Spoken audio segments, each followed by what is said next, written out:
One of the things that's neat about teaching here in this very rural community on this little tiny island is that we kind of get that we're part of the environment. You're driving on roads that are right next to the ocean, and you can pretty clearly see that we are interrelated with the things that grow in the ocean.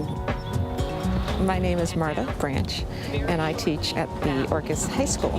My background is in environmental education. I'm a science nerd. It's when a glacial valley fills up with salt water, that's a fjord. It's that geologic feature, okay? And East Sound is one of them. There's so much stuff to talk about.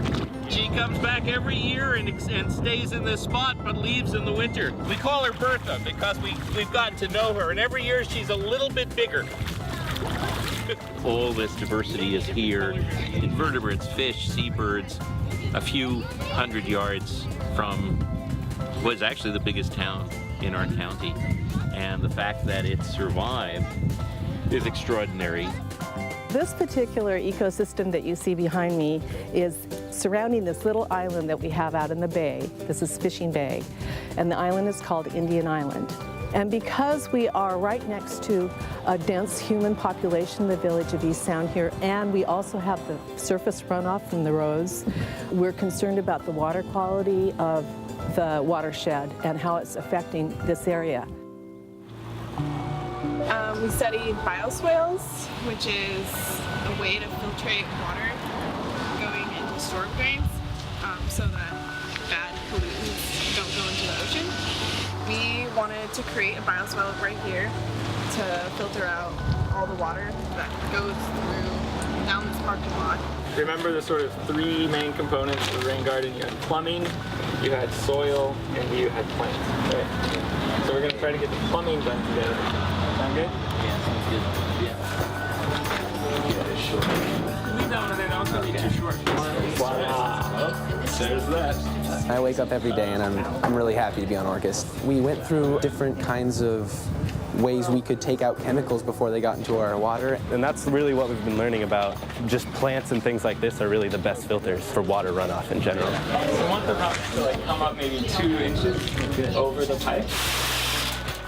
We did a lot of sample testing, and we looked at the areas where the water runs into, and we were going over plants that would be easy to grow, like easy to find, that are native to our island.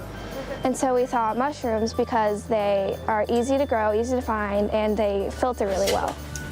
We start with live mushrooms, and I get to clone them. This is the fun part. I get to do some lab work. And then it goes on to pasteurized straw, which is what we have here. It has kind of an interesting smell. You can sort of see they've started to colonize. There's white mycelium in the straw. The students in Marta's class actually tested oyster mushrooms from Orcas to demonstrate that they can break down motor oils. So while motor oil isn't necessarily the contaminant we expect coming off the roof, that suggests that they have the ability to digest a number of different petroleum products.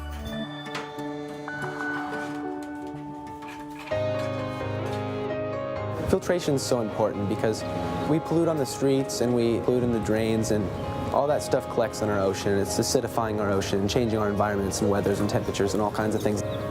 Every single person can make a difference, just whether it's not like pouring your coffee out on the street. It's like being mindful of what goes down the drain is going directly to the ocean. The fun thing for me working with students is that our job isn't to tell them how things are or tell them what to do, but to give them the opportunities to figure it out for themselves. So certainly they're the scientists in this process, and we just get to support them. The whole village, the pollutants get dumped right into the beach there, which is some of the most sensitive marine habitat in the islands. And because of the way the village is laid out, there isn't an easy solution.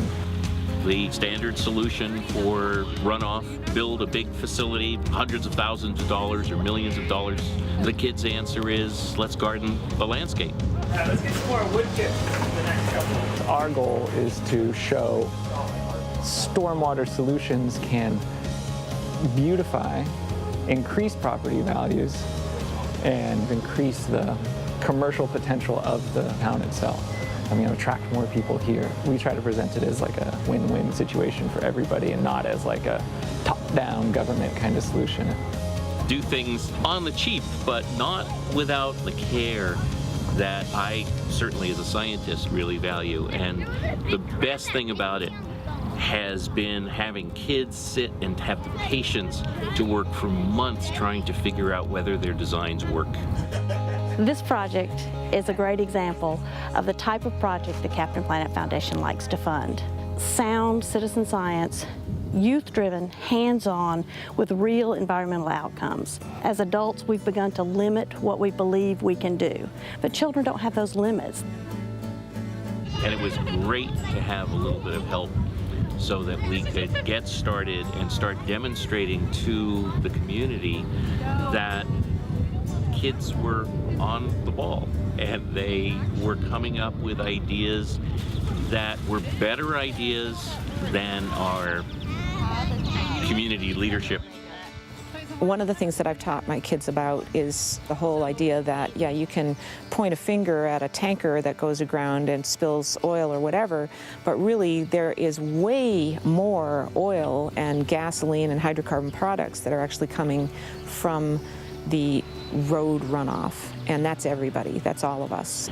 People are used to things just rolling along, let the county and the state make the decisions. The kids have broken the ice by showing the courage to build something and take responsibility for working at it until they get it right.